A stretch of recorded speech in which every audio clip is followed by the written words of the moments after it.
Perhiasan yang sering kita gunakan untuk mempercantik penampilan diri biasanya berasal dari berbagai jenis seperti emas, perak, dan platinum. Namun, ada salah satu perhiasan yang berasal dari satwa laut yaitu kerang mutiara. Kerang mutiara menjadi salah satu batu perhiasan bernilai ekonomi tinggi. Batu keras yang biasanya berwarna putih ini biasa digunakan untuk pemanis anting, gelang, kalung, maupun aksesoris lainnya. Mutiara adalah suatu benda keras yang diproduksi di dalam jaringan lunak dari moluska hidup. Mutiara yang dipatok dengan harga mahal biasanya berasal dari satwa laut jenis kerang mutiara Pictada maxima. Selain berasal dari kerang tertentu, mutiara memiliki nilai ekonomis tinggi karena butuh waktu lama hingga masa panen. Pada video kali ini, Agrozin ID akan mengajak kalian melihat bagaimana proses budidaya kerang mutiara sampai menjadi perhiasan-perhiasan yang cantik yang biasa Sobat Agro gunakan untuk pesta maupun acara-acara penting.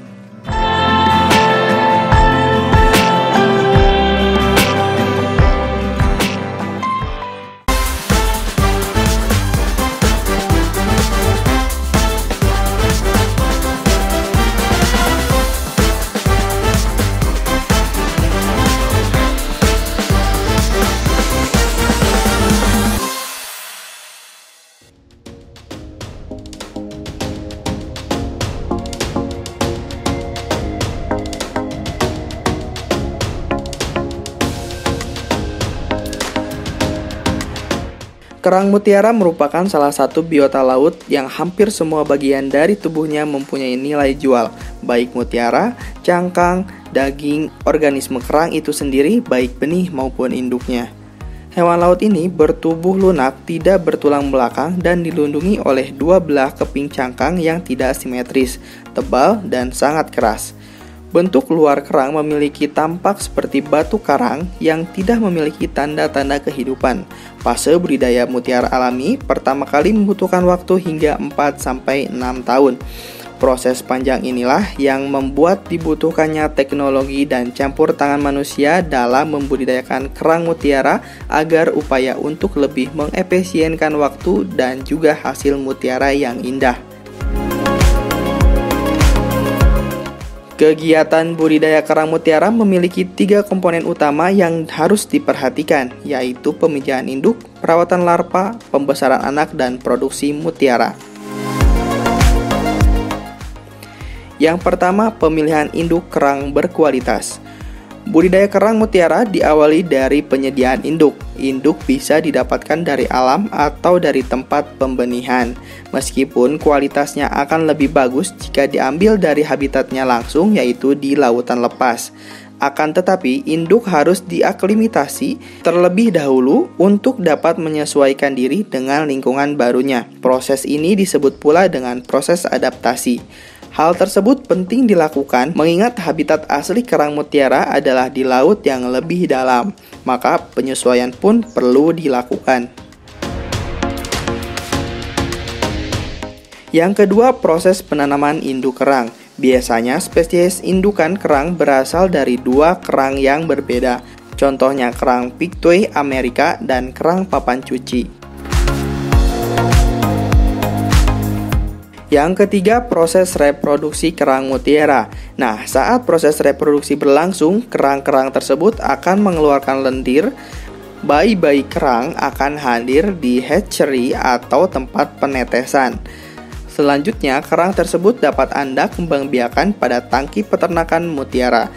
Setelah bayi-bayi tersebut berusia 60 hari, Anda bisa mulai membudidayakannya di perairan asin. Yang keempat, proses operasi atau penambahan nukleus. Saat kerang telah mencapai usia 3 tahunan berada di air laut, maka kerang-kerang tersebut sudah siap untuk dioperasi. Namun, sebelum melakukan proses penanaman nukleus, karang-karang tersebut harus melewati proses seleksi. Yang akan digunakan hanyalah kerang-kerang yang memiliki kualitas unggulan. Kerang tersebutlah yang akan ditanam biji nukleus saat cangkang kerangnya terbuka. Yang kelima, proses penyayatan. Tahap selanjutnya dalam cara budidaya kerang mutiara laut adalah tahapan penyayatan.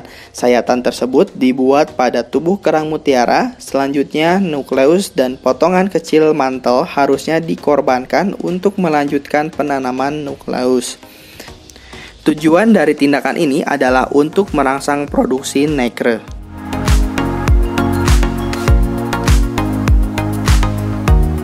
Yang keenam, proses penyesuaian pada habitatnya. Kerang yang sudah ditanam nukleus tersebut dikembalikan ke habitat semula, yaitu di air laut. Pada proses ini, kerang-kerang tersebut akan dirangkai pada kerangka yang sudah disiapkan sebelumnya. Yang ketujuh, proses pembentukan mutiara. Sesaat setelah dilepaskan pada kerangka air laut, kerang mutiara akan membentuk lapisan mutiara dengan sendirinya. Yang perlu dipantau selama proses ini adalah suhu air serta faktor lingkungan lainnya. Yang kedelapan, pembentukan konsiolin. Selepas itu, lapisan berpori yang terdapat pada kerang akan menghasilkan konsiolin pada area sekitar nukleus dan nakre. Inilah nantinya yang akan menghasilkan mutiara di dalam kerang. Yang kesembilan, panen mutiara. Tentu setelah lapisan mutiara terbentuk dengan sempurna dan ukurannya sesuai dengan keinginan. Semakin besar dan berkualitas, harganya pun akan semakin mahal. Mutiara yang dihasilkan pada musim dingin akan nampak lebih bagus dan berkilau dibandingkan saat musim panas.